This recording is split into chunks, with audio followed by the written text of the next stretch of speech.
Hello everyone! Hello mga kaprobinsyanay! Well, siguro nagtataka kayo kung bakit ang gulo ng aming kwarto. May mga bag, may mga maleta, may mga damit. Well, sasamahan niyo po kasi kami na mag-pack ng aming mga things because tomorrow we'll be flying to Armenia! Yes! So, ito yung aming family vacation with me, Kiel, and Van. We'll be staying in Armenia for 7 days. Kung napapansin niyo po, medyo iba yung boses ko because I've been sick for 8 days now. Yes, it started last Thursday and ngayon po ay Thursday na. Thursday na rin siya. So, 1 week na siya. And you can only take antibiotics for 5 days. So, natapos ko na yung antibiotics, lahat ng medicine na binigay sa akin ng doctor. And now, parang self-medication na lang. Umiinom na lang ako ng lemon juice with ginger. And, excuse me. And yesterday night, kasi parang hindi nakakalabas yung mga sipon ko. So, yesterday night, bumili ako ng gin. Nagpunta kami ng Eastern Africa. Yun yung binibilihan ng alcoholic beverages dito, ng mga alak. And you also need to have a license. By the way, I have a license to purchase alcoholic beverages. Kasi hindi ka dito makakabili ng wala kang license. So, I bought gin yesterday. Ngayon, nilagyan ko siya ng maraming kalamansi. Tapos yun po yung inom ko. Siguro mga 3 shots yung nainom ko nun. Ayun, hopefully, maging okay na ako by tomorrow. Ay, nung pag-inom ko ng gin, medyo tumulo yung mga sipon ko. And hopefully, okay na ako tomorrow. I really wanna enjoy yung magiging snow experience namin sa Armenia. Kaya, tara, samahan nyo kami at let's start packing! So, ito yung mga dadalhin namin. Konti lang damit namin since we only have 3 backpacks allowed. Tag-iisa kaming 3 plus another hand carry na 10 kg with our 120 kg na check-in luggage. So, ayan, natapos na ako mag-pack ng mga dadalhin namin. Nagkasya naman siya, buti naman. May mga epektos kasi akong naisiksi kasi syempre, Pinoy tayo, takot tayong magutom. And pag magte-travel, di talaga mawawala itong cup noodles. Syempre, ito yung pinakamadaling i-prepare. Kapag ka nagutom ka, buhos ka lang ng mainit na tubig, then wait for 3 minutes. Pwede mo nang makain, di ba? On this side naman, meron din akong mga biscuits dito para kay Kiel kasi if ever na late kami makakain, at least meron kaming baon. And of course, hindi mawawala dito ang essentials. Yung mga shampoo, sabon, toothpaste, mga pangpaganda. Ito yung pangkulot ko, hindi ko rin nakalimutan. Ayan, nandito na lahat sa luggage namin. Ayun pala yung isusuot namin for tomorrow. Iniwan ko yung makakapal. Ito na lang yung isusuot namin para hindi siya kumain ng space sa maleta.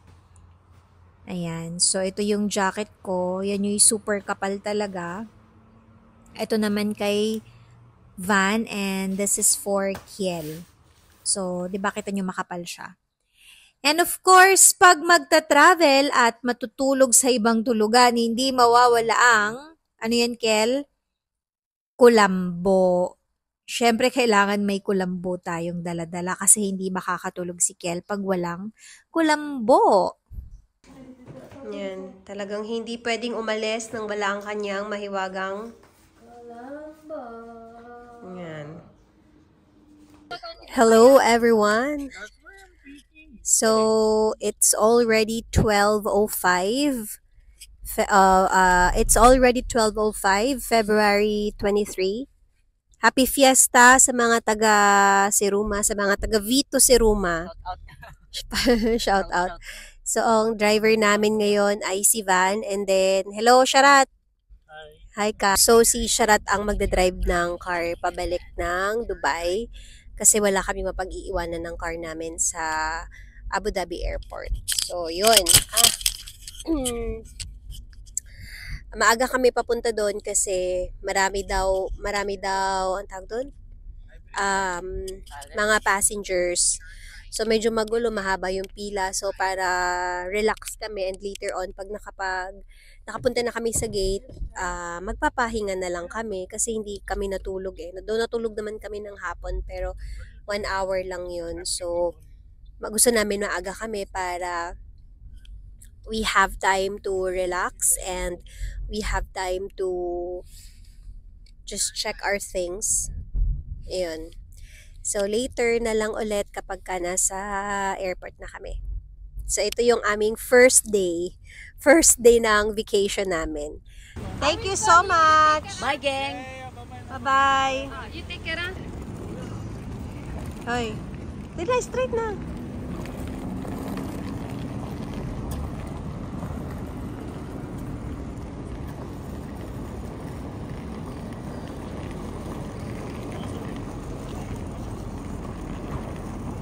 Ang punta nyo?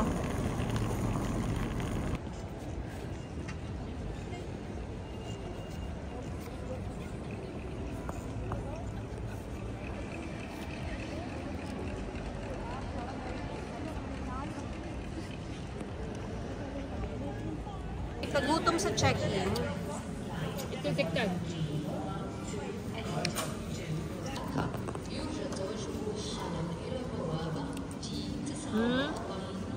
So we just arrived here in Armenia and it's so cold. As in, really cold talaga. Naantay lang namin sila dito sa plane na bumaba. Ito na siya! Hello! Dapat pala doon ako pataan. Oo nga, akala ko sa iba yung Ang lamig! Ay ka! Hello! Ay, di ka magkita! Yan. So, let's go na! Lamig, malamig, tapos gutom na, and then antok. Ako wala pang tulog, hindi talaga ako nakatulog. Ito mga kasama ko na dito kami sumakay sa Atawan. Oh, ayan na yan, Carlton.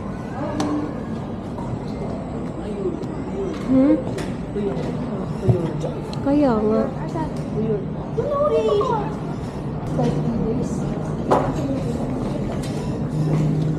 Hello guys, so andito na kami sa papuntang exit.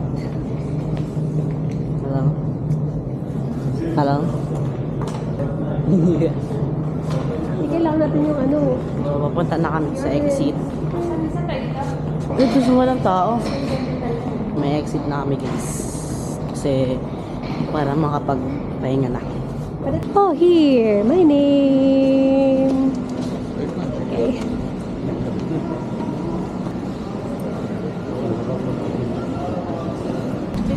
Yay!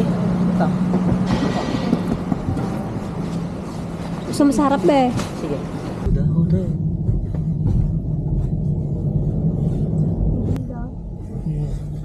Old city siya, ano? Ganda niya. Kami yung mga tambot siya taban.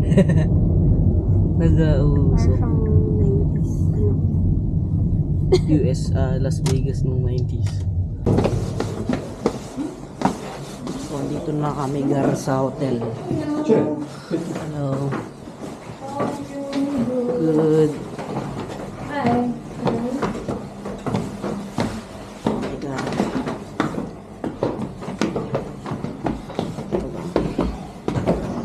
Parang wood siya.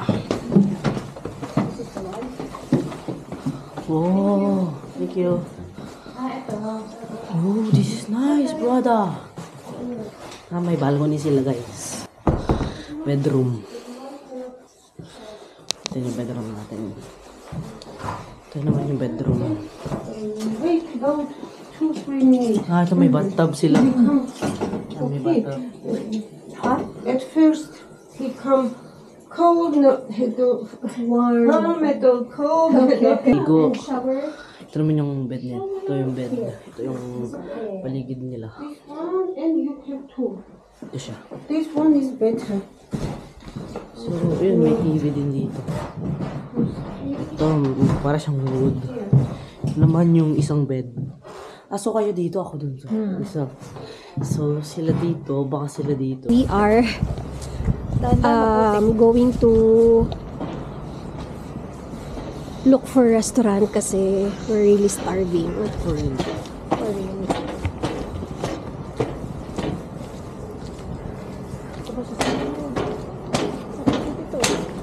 Look at my Nissan Mark.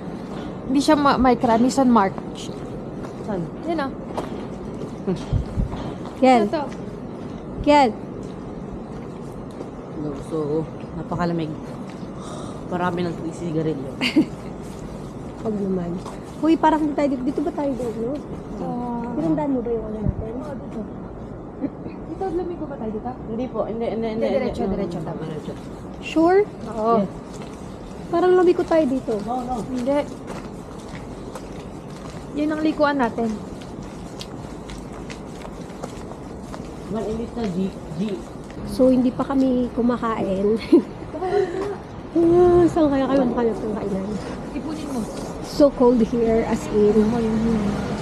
Tapos, tingnan nyo naman yung outfit ko. Ang lamig-lamig, diba? Ayan, nakapalda-palda pa ako. Sarap. Sabi kasi nila daw, ginadam siya doon alam. Ang lamig. Sarap talaga.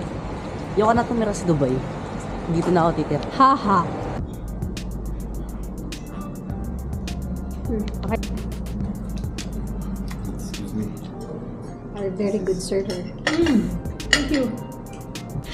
Sarap ba? Sarap na. Pwede ganito, di ba? Oh. Ganito, pataas. Pag naman. Yan. Sarap nito, sarap. Diba? Grabe. Sulit yung hintay.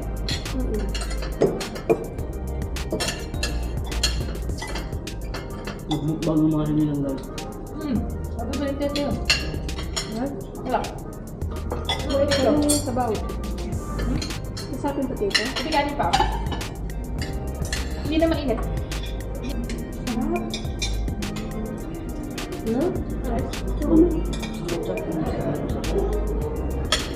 Ayoko sana mag-rice eh. Para makakain ako na madami. Kakaiba yung fries. Meron.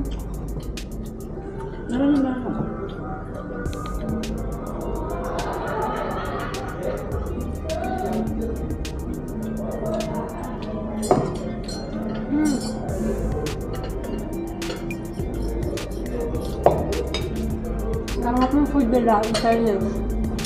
Hanggang mura lang. Hindi ah.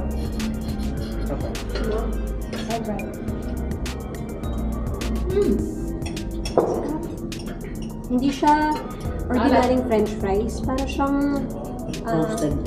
baked fries. Ha? Baked. Parang sweet potato, no? Kaiba. If you ever visit Armenia, you have to try this Armenian, Pulposes. ano ba to? Armenian special. We call it Armenian special. It has pork, beef, lamb, and ano ba yun? Chicken. So, ang sarap. Yung rice nila dito is basmati rice, pero hindi siya yung usual na basmati rice na natitikman namin sa Dubai. Parang siyang Filipino rice.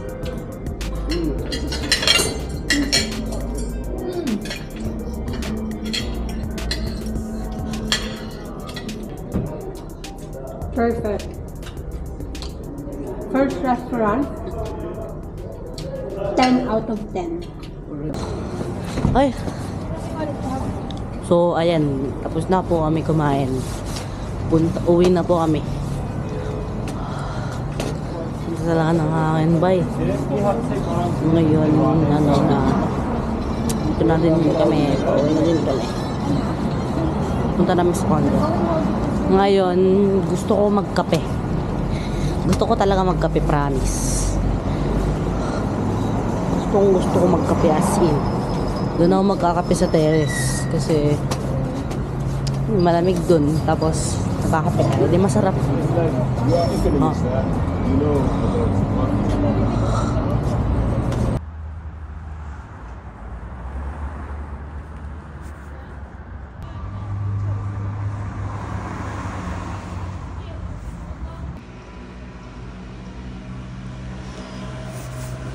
Ilang sugar? More? Konti lang. Yan, paano yan? lang. Tama na yan. Okay na yan. Ayan. Tapos, Okay paano na. ito? Yan. Hindi. Ito? Sige. Sige, kaya niyo yan. Bayad. Bayad ka na po ba? Saba, coffee with ano ka? Hindi. Rice. Ito. Naglabas. Lumabas para bumili lang ng instant coffee. Asan yung baso? Ayun na. Labaza. Baza. Naging genging. Mag-genging sa Armenia eh. Be, yan. Kita yung ano. Ano ka? Kita yung usok. Ikaw nga, Ban? Yeah. Ikaw nga, Kel. Meron tea. Asan? Sige. Nagpunta ka dito para magkape. Sarap, be. Hindi ko dinala yung mic. Dahil pala dinala ko yung mic eh. Hindi kaya nila may milk? Hindi ko alam.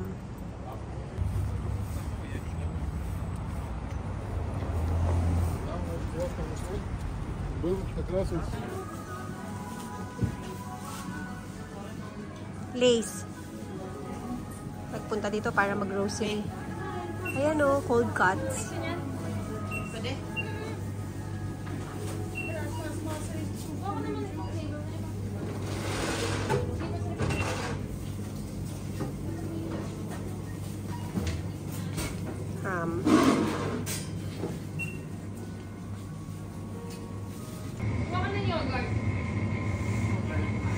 I'm going to show you yung hotel na aming nabook dito.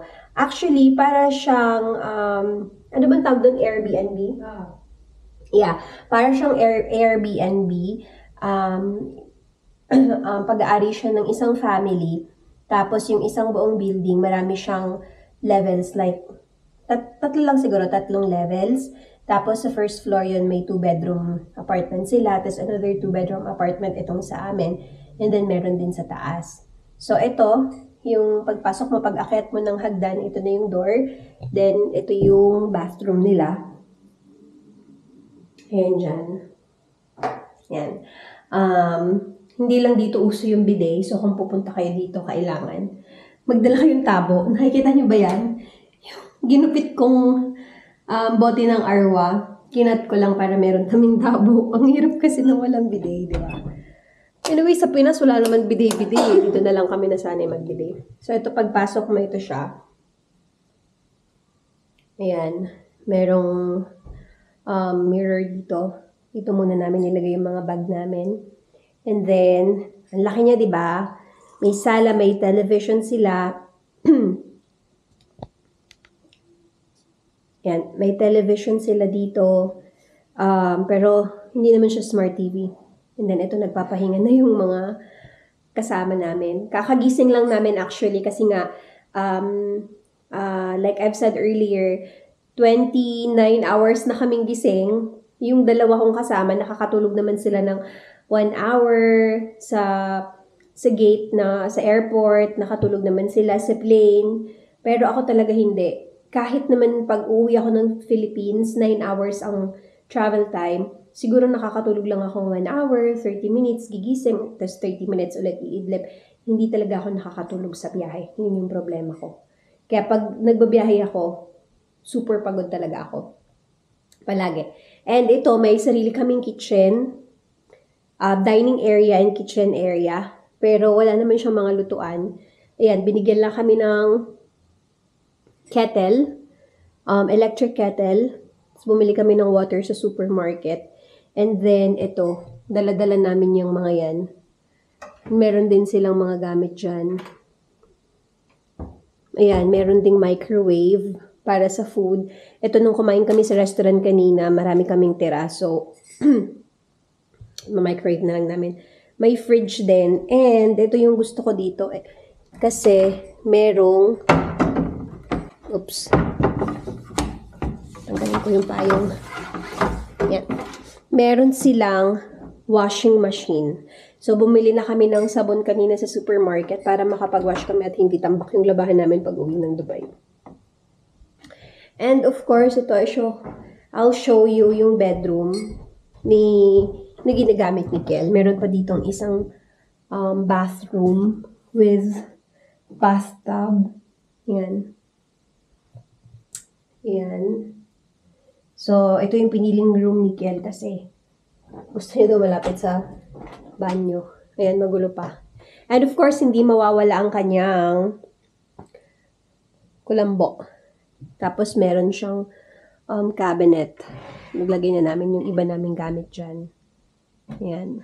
Tapos dito din. Na-range na siya namin kanina.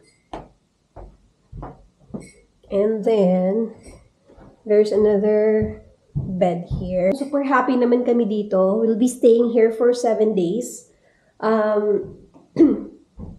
Very generous din yung may-ari. Kasi mula nung pagdating namin, since hindi pa kami kumakain, binigyan niya kami ng parang tinapay na may hotdog. And ngayon, narinig ko siya sa baba kasi nagbayad na kami. Cash lang ang inaccept nila. Nagpadala siya nito. Parang quesadilla na may cash. Yeah. Cash. Parang quesadilla. So, meron siyang binigyan nito. Ayan. So, nag-coffee muna kami, pahinga. Maybe later, pagka isipan namin punta ng supermarket. Lagyan mo plato mo. Ano? Hawakan mo, mamaya ka na maglaro kasi. Ano nang kanda, hulog-hulog na. So, maybe later, mag-supermarket kami. Ayan. So, yun. This is our home for 7 days. Tomorrow, start na ng aming first day tour, snow experience. So, Yay!